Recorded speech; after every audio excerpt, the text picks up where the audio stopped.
Welcome in, everybody. Thank you so much for joining me on another episode of the Strength for Your Purpose podcast. Thank you also for joining me last week. It was the 50th episode of the podcast last week. Dr. Taryn McCarthy, my good friend, was kind enough to share her podcasting studio with me, and we were able to record that episode. So if you're listening to this and haven't listened to that, go back and check it out. It was special. It was a great conversation that her and I had. So please go and download that and listen to it. I think you'll get a lot of valuable information. Today, talking to someone on the podcast who does something that we haven't covered a lot, but I think is real important in a lot of the things we've discussed here on the podcast. So I am joined by Bo Balcavage, who is the president of Lead Forward, a Crestcom leadership development franchise serving the state of Maine since the fall of 2017. Bo enlisted in the United States Army in 1983, graduated from the United States Military Academy, West Point, and was commissioned as an infantry officer in 1989. He served as an infantry officer in armored, light, airborne, and ranger units, and deployed to combat in Iraq and Afghanistan, and to peacekeeping missions to the Sinai and Kosovo. He culminated his 30-year military career as the Chief of Staff of the United States Army War College, the rank of colonel, before retiring from the Army in September of 2017. Bo and his wife and co-founder Kim are avid cyclists, hikers, skiers, snowboarders, and outdoor enthusiasts. Bo enjoys hunting with his kids and family get-togethers with his extended family. Bo, thank you so much for joining me on the podcast here, and also thank you so much for your service to our country as well. Yeah, absolutely.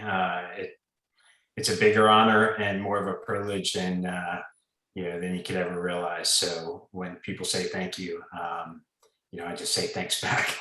Yeah. Well, that's fantastic. I come from a Army-based family. I had a uncle who retired a lieutenant colonel and did a stint at the Pentagon, and my grandfather was in the Army as well. So, really appreciate your service, and obviously leadership is a huge part of our military. And when I was introduced to you, I was really excited to talk to you a little bit more about what you're doing in that realm since you have retired, because I think that it's something that goes into our daily lives in so many different ways. I think all of us are leaders in some way, and really excited to hear what you're doing right now. So tell me a little bit more about what you're doing with Lead Forward and Crestcom. Yeah. So, first of all, I guess you probably figured I'm from away by the crazy Southern accent I have. I thought maybe. Yeah. So after all that time in the military, you really don't get tied to a particular place. We had 19 different moves and just found ourselves not really focused on where we wanted to or what we wanted to do, but more where we wanted to go. And we knew that it was probably going to be Maine just because it fit our lifestyle choices.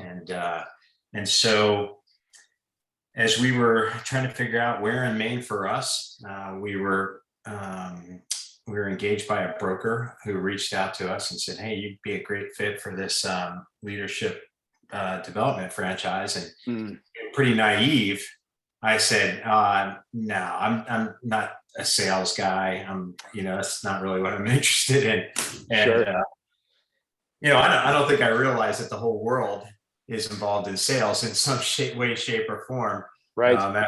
After 30 years of doing nothing but military. So one night I had an epiphany, and I thought, I've been selling leadership for 30 years. I guess kind of makes sense to take a look at this. So Kim and I went out to Colorado. We met with the CEO of Crestcom. They ran us through the ringer a little bit. We put them through our own sniff test, and sure, and it was a good match for us. And Crestcom had been in Maine about 10 years before we started. So there were people here who had gone through the program. Our first client was one of those. But overall, the thing that I think drew us to leadership development with Crestcom was the method by which we deliver and develop leaders.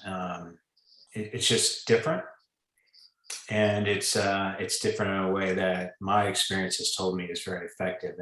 And greater than 75% of our clients are repeat customers, so we know they like what they're getting. Yeah, the proof's in the pudding, so to speak, right?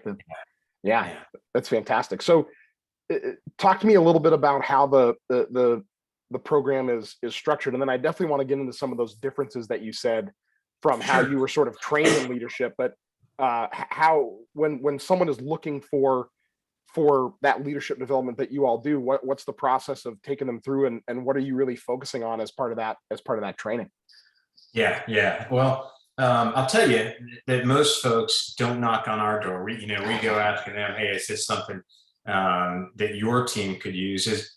Would you be interested if the managers that work for you could be more productive, could resolve conflicts at their level, could help bring ideas to your attention and help you think about the future so you don't have all that burden on your own shoulders. And still, that's one of those things where a lot of managers, you can see the gears turning, or a lot of CEOs that you can see the gears turning, but they're still kind of looking at me like, all right, well, tell me a little bit more.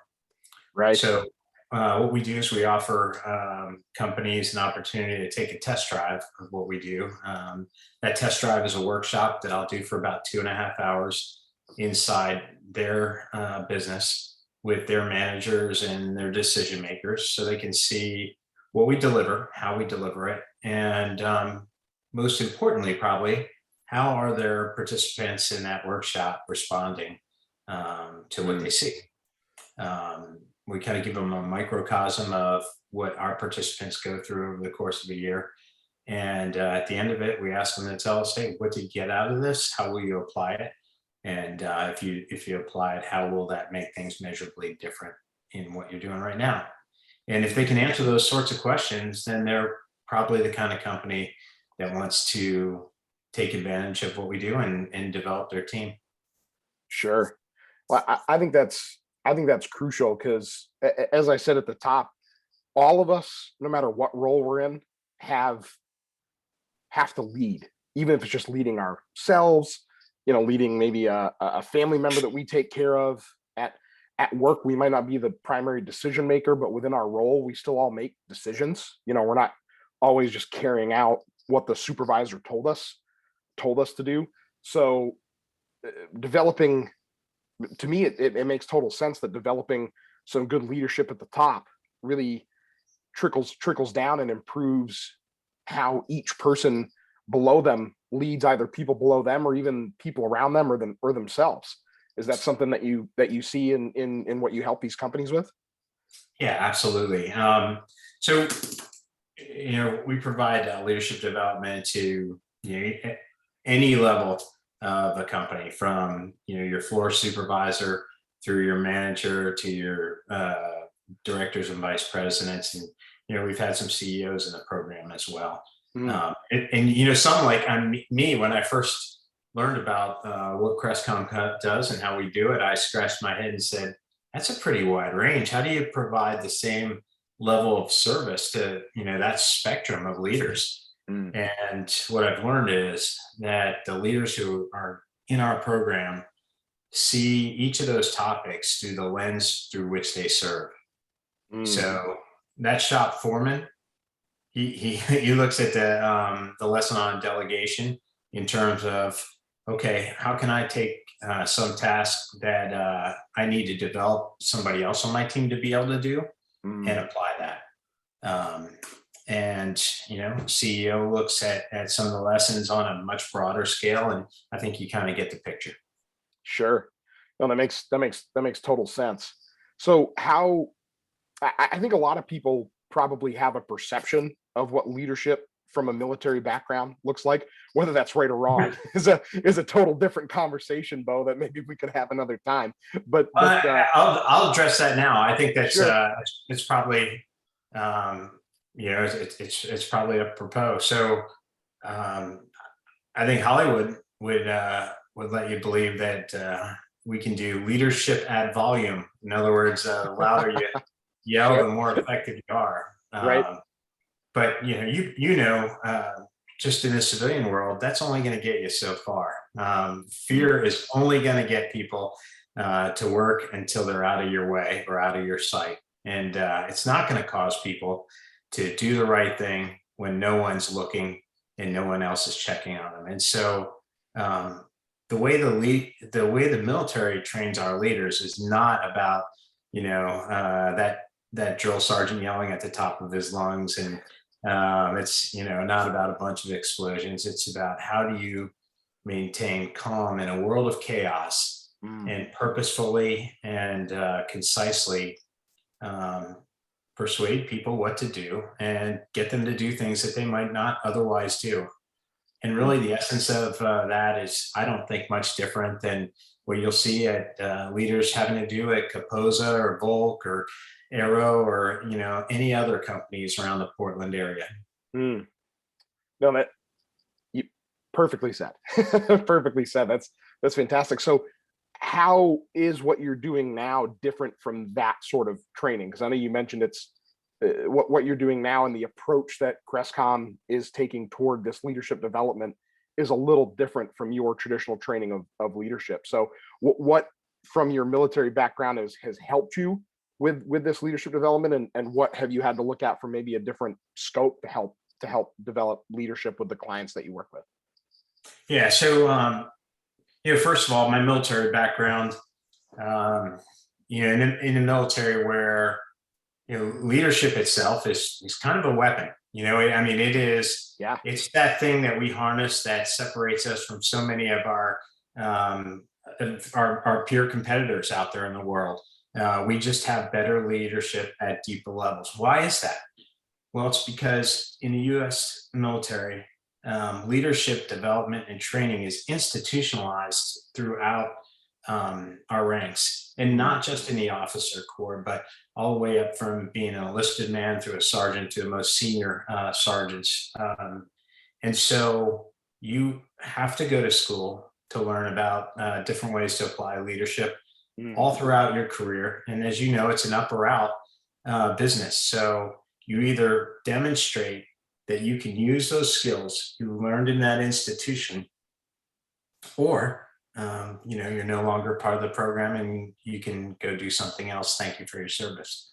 Sure. So when you grow up in that type of culture, you really appreciate not just leadership and leadership development, but you appreciate ways that work in getting people to not just learn something book wise or presentation wise, but to apply it, use it, perhaps even teach it. And when you ask me, what separates Crestcom from our competitors, it's that application piece. So, a lot of companies, companies are always looking for an edge, and if somebody will come along and say, hey, we've got a great leadership development program and we can help your leaders improve their ability to delegate effectively. And they might send one of their persons or several of their folks to a course on delegation, and they'll go away to that course and come back. But when they come back, the rest of the team around them hasn't had that same experience. They don't have that same fire in their belly that, that person that just attended their course does. And so after a while, if you're the attendee, in that course, you're fired up, but nobody else around you is about that topic because they don't know much about it. Sure. So the way our model works is our participants take our course over the span of a year. And in that time, they really get a wide array of basic leadership skills taught to them and presented in a way that they have tools that they can use to apply. Now that's great. And a lot of folks do that in, that little delegation example I gave you, but what differentiates us is the lesson isn't the terminal training objective. It's just a start. And so let's say, for example, Phil, you were in my class this past Thursday. In 3 weeks, I'm going to be back at your company, sitting down with you and any of your peers that attended our lessons. And it'll be you, your manager, and maybe your CEO and myself. And I'll start out by reminding your CEO and manager of what the lesson was that you learned. I'll ask them if they have any questions on it. And then I'm going to turn the floor over to you, Phil. And I'm going to say, Phil, why don't you tell us about the action plan that you put together with that lesson, how you applied it specifically, what action steps you took, and then how you're measuring success in that, or if you're struggling a little bit with it, how I can help you through that. And you know, Phil, the best part about that conversation is that once you start talking about your action plan, in the best cases, and actually most of the cases, the next person who talks isn't me, it's the manager. And that manager is saying, hey, Phil, that's a great action plan. That's a great idea. I like how you're applying it. But what if you talk to this person as well? Or what if you added this as well? And so now you see some problem solving going on. And our CEOs that are in those meetings as well, they get an opportunity to do something that none of us take time to schedule. And that's mentorship.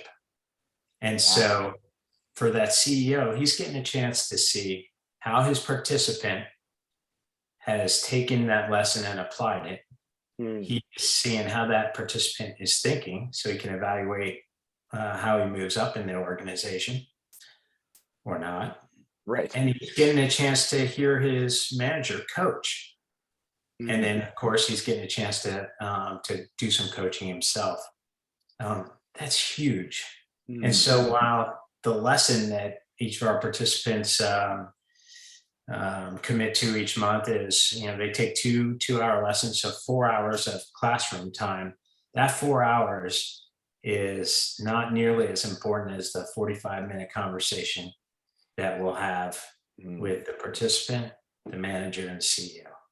And that meeting is called an accountability meeting, and it's a forcing function for Phil to get done his action plan and do it well, because he's going into a small meeting room with two of the folks he works for and some crazy guy named Bo Balcavage. Yeah, I love that model, because I think that buy-in, sort of that top-down approach, like what you described, you got a lot of experience with that with your military background, and making sure that all of the decision makers within that department or whole company or whatever the case might be that you're teaching are all involved at least some step, and specifically that accountability step, I think is huge for the success of this program for the whole company. I'm guessing that's why that's such a staple of your program, because as you said, one person goes to a course and brings it back and tells everybody about it, and they loved it. Everyone else they tell about it is probably only getting the things that person found important, right? They're not necessarily getting all the nuts and bolts of what they learned in that session. So that top-down approach seems to be the key to me. Yeah, and I've seen so many neat success stories with it too. We just graduated a manager over at Landry French Construction. That manager decided while he was taking this course that he was going to bring together all the, as he calls them, young professionals in his group. And they weren't a team called young professionals before. He just decided to do that as part of the program. And then he not only did his own action plans, but every single action plan he did, he taught down or across to that team of really peers, the young professionals.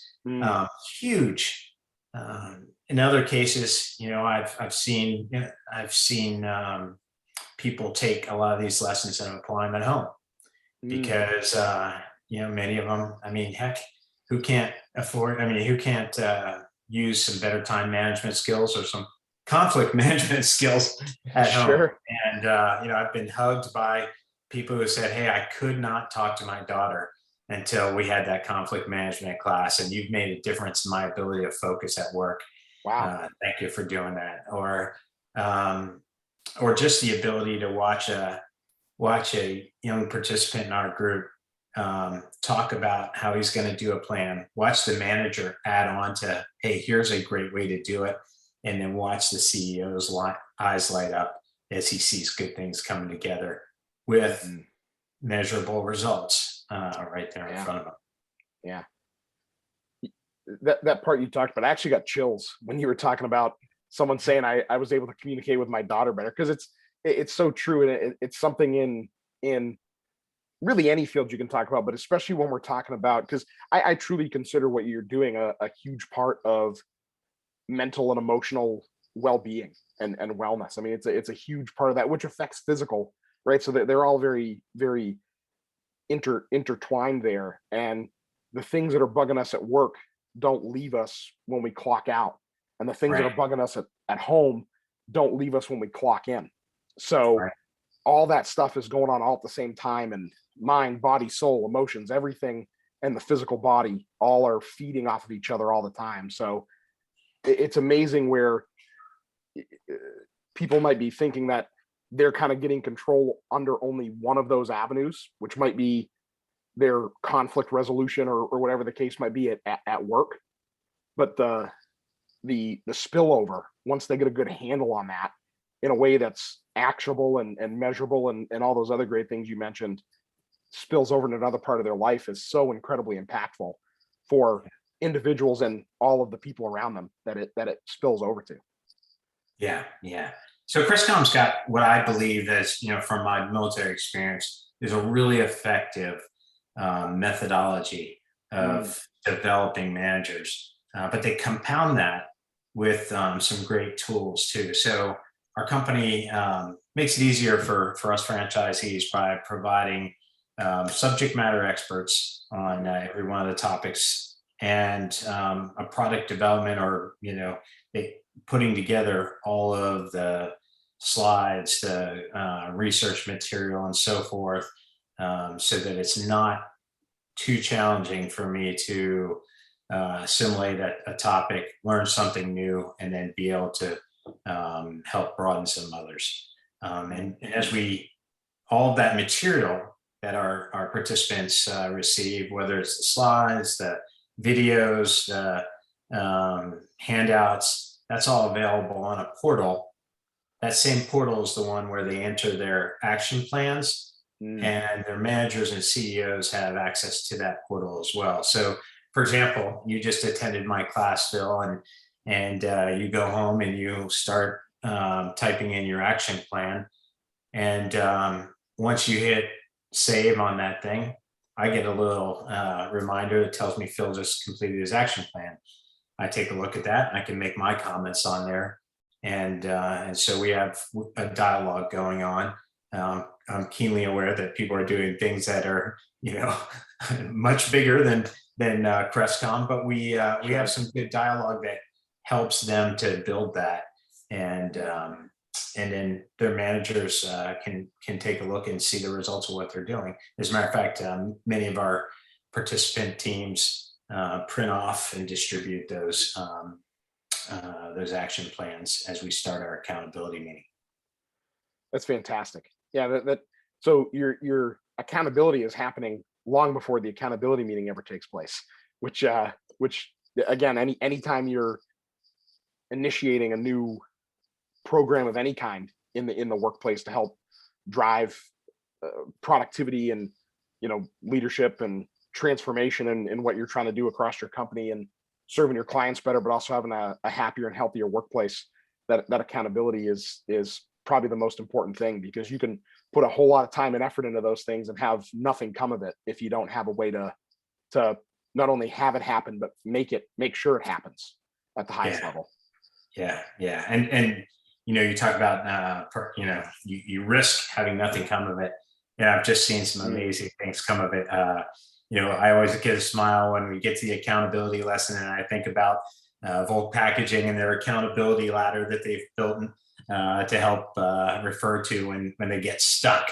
And and they're not moving out on a project. Or another guy, Dan, who built a little story of Dan, a little timeline that he uses for when folks are getting onboarded to his team. He says, hey, here was my 25 years at this company, and here's how I grew, not just as a person on the floor and all the way up through, a senior manager in this program now, but here's how I grew as a family man, got my children, bought my cabin. He kind of lays out this whole thing so that the folks coming on this team can look at it and go, hey, maybe there's a future in this company for me. It's a skill that, he learned. Or engagement. We've watched one of our directors of operation in a company. He took one of the lessons, pulled in all of his installers, gathered them around a whiteboard, drew a big pie chart on one whiteboard, and said, this is how we make money at this business, and explained how revenues come in. They drew another big pie chart, and he said, this is what costs us money. He asked them, hey, which one do you want to talk about? They chose what's costing us money. And so Mike went ahead and had them brainstorm.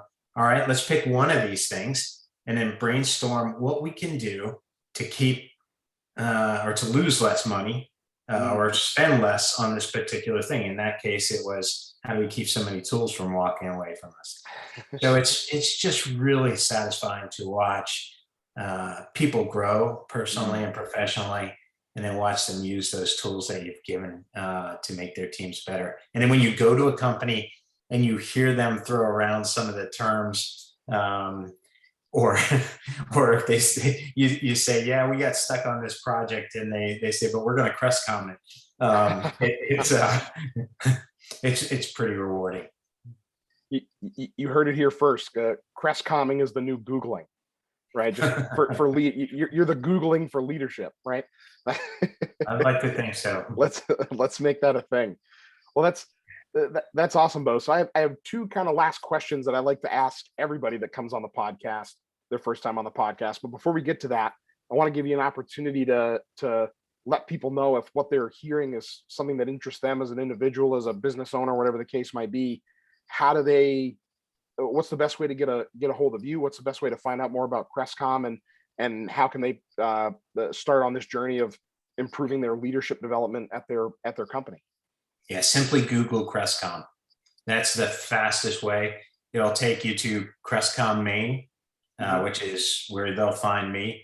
And it'll also link them to Crestcom's biography page for me. And it'll give them an opportunity, if they're interested in learning more, to tie into me. So Google Crestcom, Crestcom, and you'll get there. Perfect. Awesome. I hope people take advantage of that, because it sounds incredibly empowering, just on a not just a business level, but on a personal level as well. That's fantastic. Yeah. So the last question here I want to ask you, Bo, is what is your definition of strength? Definition of strength. That's a good one. I wish you had prepared me for that. The point is not to prepare people for it. Yeah. So let me think for a second. I think there's the obvious physical definition of strength, but I think you're looking for more than that. And to me, strength is about resilience, because if you measure strength against a singular event, it might be challenged by the next singular event. And so to me, the word resilience says that I can take a punch and get up and keep rolling, and I can take another punch and get up and get rolling, and continue to roll. And so to me, those things that make people more resilient provide the most strength. And I think some of that is certainly physical wellness. I think a lot of it is also our relationships and our mental wellness as well. And personally, I think it's spiritual wellness as well. I was talking to a friend the other day about roadside bombs and some folks that we knew who had, been injured, been killed by roadside bombs. And, what I said to him was, I've been in patrols where a bomb's gone off, and it wasn't the guy closest to the bomb who had the worst traumatic brain injury. In some cases, it was the guy furthest away. And while I think we've got a lot to learn about brain injuries and so forth, what I think I learned over time is that it was the strength and the resilience that people took into that patrol that determined how well they were going to be able to deal with what happened during that patrol. And so sadly, in some cases, the guy who was, most traumatized by maybe not shrapnel, but a brain injury was the guy who maybe didn't have the family life, didn't have the physical wellness, didn't have, some component of strength, of resilience that you and I just talked about, as much as maybe his peers. And I don't think it's a hard science. I think we got a lot of research to do, but to me, that was really telling. I had a chaplain that worked for me who, took a pretty risky mission to go take a look at some troops that were pretty far out and on a stretch of road that we knew was going to be challenging.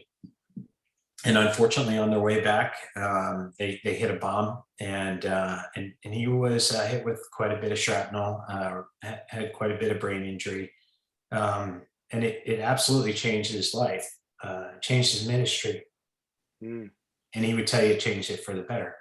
And I believe it was because that was a person who went into that probably a little more resilient overall, mentally, physically, spiritually than others. So that's a really long answer to your really short question. No, that's fantastic. I hope that was helpful. Hey, super helpful, because that's an incredible real world example. And I think some people probably believe that some of that resilience and really mental fortitude, a lot of my mind kind of goes to some mental fortitude when I think of folks like yourself and the different areas that you've served in is somewhat innate and not earned or improved through actions or through practice or whatever the case might be. But I think that that's probably not entirely true. I think we can improve all of those areas of resilience, both physically and mentally. When we talk about things like mental fortitude, mental toughness, and things like that, discipline within those arenas, I think those can be improved. Those just aren't innate. Those just aren't necessarily God-given. Some people might be given more of it than others, for sure, but it's something that we can improve upon if we work toward it, I think. And I think the example you gave is an incredible example of that. Yeah, I agree with all that. And a good book for somebody that's looking, how to improve their strength. I really like Jocko Willings's Extreme Ownership. It's one of those books that I wish was around when I was a lieutenant. It causes us to look at what are our circumstances and what can we do about it. And even if we weren't the cause, but so often, in life, in politics, in business, whatever, when things go wrong, we're looking for, who and why and so forth. And with the author of that book says, hey, just assume ownership of the problem and fix it. And it's such it's a mentality that helps you overcome so many other things. Okay, there was a bomb in the road. Okay, I'm full of shrapnel. Okay, I'm bleeding pretty good. What am I going to do about my situation right now? I can't maybe not be able to fix everything, but if I can move this one step further, I'm going to do that. And whose fault? Who cares? I'll take it. It's on me. I don't know the answer. Right. But I'm going to start figuring it out, and I'm going to come back to you with a recommendation on which way we're going forward. Everybody that's a youngster, I think, ought to read that book before they go into whatever business, military or anything else, because it's just a great attitude towards life. Give us the book title one more time. It was Extreme Ownership by Jocko Willings. Extreme Ownership by Jocko Willings. Fantastic. Great. I'm going to write that down. I love that. That's great. So the last question I have for you, Bo, is what is your true purpose in life? Yeah, that's a great question. So, it's funny you're talking around a little bit of one of my lessons in December, and so as I help people to take a look at, hey, what are your components? Be it physical fitness or diet or rest or mental wellness or spiritual wellness or your purpose. And so we did an exercise on write down your purpose. I'll get to my purpose here in a minute. Sure. As they were writing down their purpose, I said, look, a lot of us, almost every one of us here in this room has a to-do list. We have lots of to-do lists, but how many of us have a to-be list? Wow. I like it. I wish I'd thought about it myself. Heard it from one of our Crestcom experts, a guy named Nito Cobain, who runs High Point University. But Nito said, what's your to-be list? And if you think about what your to-be list is, then you can backwards engineer it and figure out, what do I have to do to be the person that I want to be, or to get to the purpose that I want to get to. I walked around the room and watched a lot of smiles as I could see, the gears grinding on people. And I'm sure I'll see a couple action plans about people's to-be list. Yeah. So what's my to-be list? I think I'm still learning and still growing, but right now I really believe that my purpose is to help individuals and teams of people get better at what they do, and exercise leadership better than what they did, and to have more tools to exercise that leadership better than what they did. So I guess what I'm telling you, without trying to sound like a self-licking ice cream cone, is I really believe I'm at where I'm supposed to be, and I'm doing what God put me on the earth to do, which is help people make the most out of the potential that they've been given. You talked a little bit about, how much potential do we have? I don't really think that matters. We all have different amounts of potential to do different types of things. We all have, we've got a different, I don't like to call it a ceiling. I think we have a different floor. Yeah. On what we can accomplish leadership wise. So I like to meet people where they're at and take them to the next level from there. And more importantly, help them see where they can go, not just to the next level, but where else it's possible for them to go. So that's my purpose. Fantastic. That's great, Bo. Love it. It's always a great feeling to be where you truly believe that you're meant to be. And for anyone out there listening who maybe hasn't found that yet, keep searching, keep asking for it, keep looking for it, because I feel like I'm in a similar boat right now too, Bo, and it feels pretty darn good to be in that place and to be operating in that space. And sometimes it can get hard. It always has its challenges. Just because it feels good and you're where you're meant to be doesn't mean it's going to be easy. But dealing with challenges that come up become easier, I think, when you're where you're meant to be. So keep striving for it. So good for you, Bo. Wow, thank you. Good for you. So Bo, thank you so much for joining me on this episode of the podcast. I learned a ton. I'm definitely going to check out Extreme Ownership, because that sounds like maybe a real good read for the coming weeks and the start of the year here. I think that's a good way to maybe kick off 2022. I hope other people do as well. So Bo, thank you so much for joining me. I really, really appreciate this. Thanks for having me, and Merry Christmas to you. Of course, you as well. Merry Christmas to you as well, and Happy New Year. And for all of you out there listening, thank you so much for downloading and listening this week. If you found value out of this, and I have no idea how you couldn't, if you found value out of this, please be a friend and tell a friend. Share this with someone who could get as much value out of it, learn from it, grow from it, and be a stronger version of themselves and strengthen their true purpose in life. Thank you all for listening, watching, sharing, subscribing. Really appreciate it. And we'll see you back here next time on the Strength for Your Purpose podcast.